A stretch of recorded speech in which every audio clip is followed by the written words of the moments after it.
everybody. I want to do one more example of a rational function with, looking back at our notes, the numerator having a degree larger than the denominator. Now the first example we did, notice that when we divided the numerator by the denominator, we got a linear function. And therefore we had a linear asymptote, the asymptote y equals x. But that's not always the case when you have rational functions and the numerator it has a larger degree than the denominator. It totally depends on the difference in degrees. So when we want to graph something like this, x to the third minus 3x squared plus 3x plus 1 over x minus 1, your first step always is to look for those asymptotes. For the vertical asymptote, we know that x minus 1 cannot be 0, so we're going to have an asymptote where x equals 1. So I'll get out my ruler. I am going to graph my asymptote at x equals 1.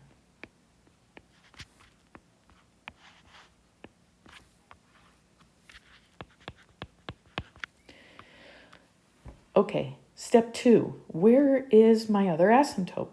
Remember, we do not have an asymptote at y equals 0 when the numerator degree is greater than the denominator, but we can find our oblique asymptote by doing division. So I want to do x to the third minus 3x squared plus 3x plus 1 divided by x minus 1. Is that the same? Okay. Now I go ahead, I'm going to do long division. X squared minus x squared x to the third. Now I subtract.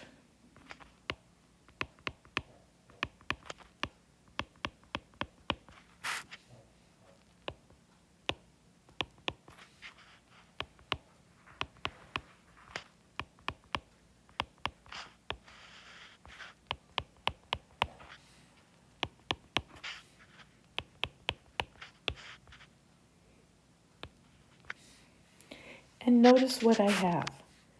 I have right here a quadratic.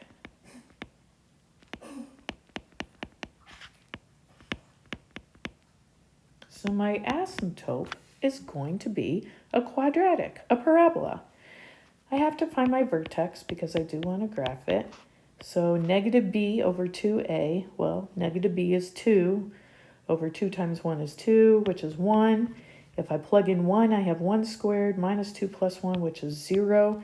I have a vertex at 1, 0. It is an asymptote, so I'm going to graph it in my green. So here's my vertex. If I plug 0 into this, f of 0, I'm going to get a 1. If I plug in 2 into this, or no, negative 2, f of 2 is going to give me 4 minus, or 4 plus 4 plus 1, which is 8.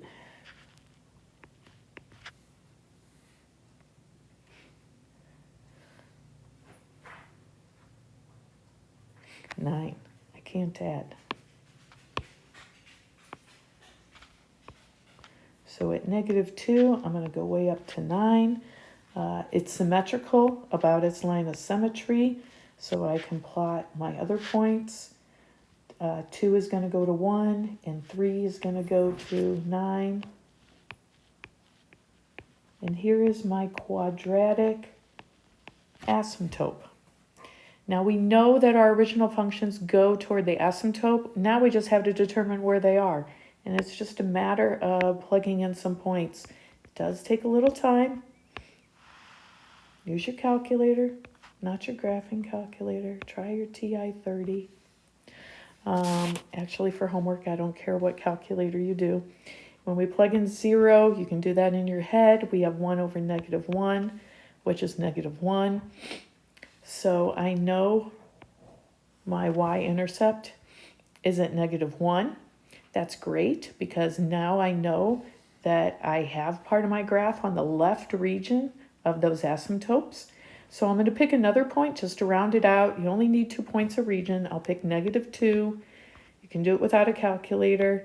-2 cubed, -2 squared times -3, -2 times 3 plus 1, -2 times, or -2 minus 1 is -3.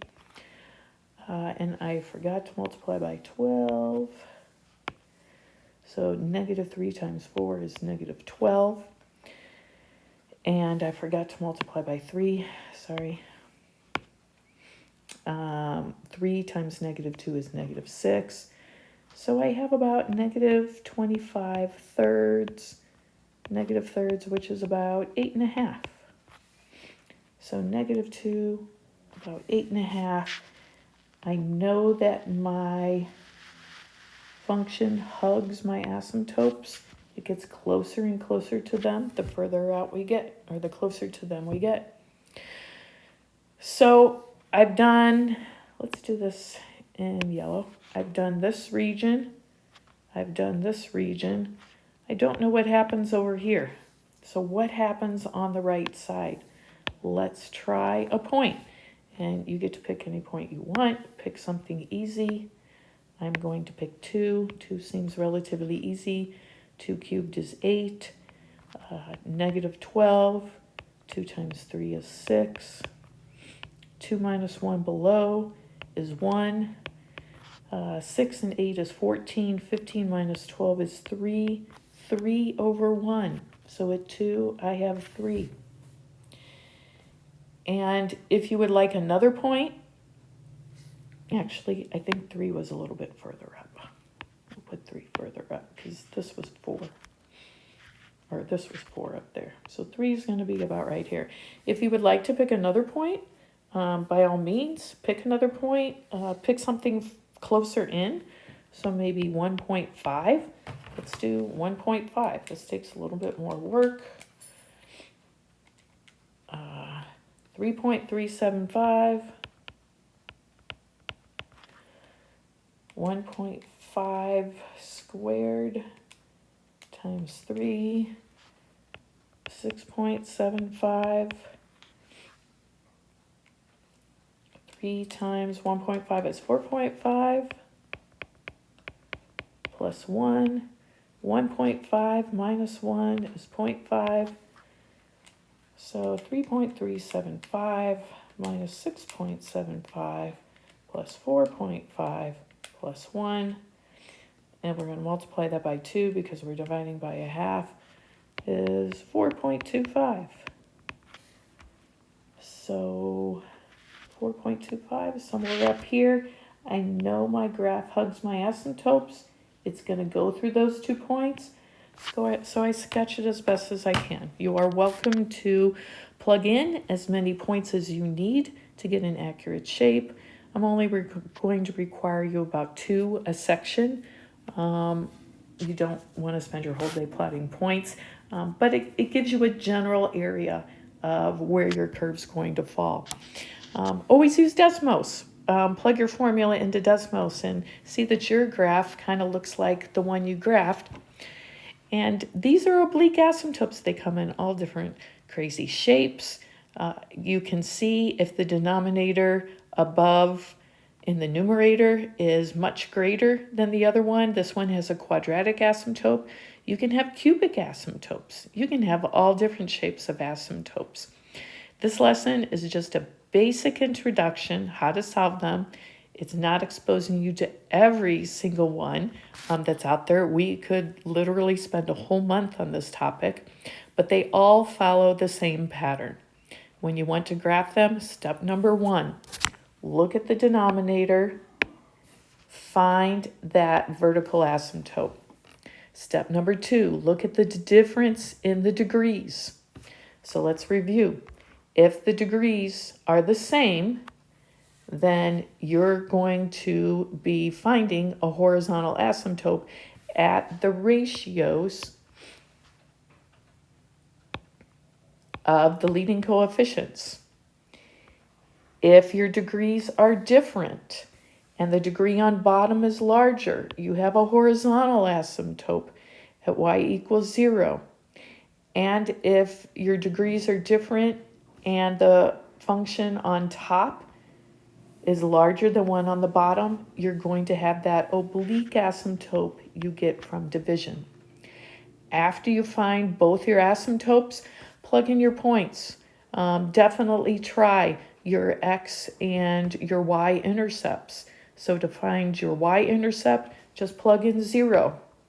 To find your x-intercept, you let the numerator equal to 0. I didn't do that in this case because, honestly, I really didn't feel like factoring out a cubic, which is fine because I can find another point simply by plugging in some points on either side of my asymptotes to see where my functions fall.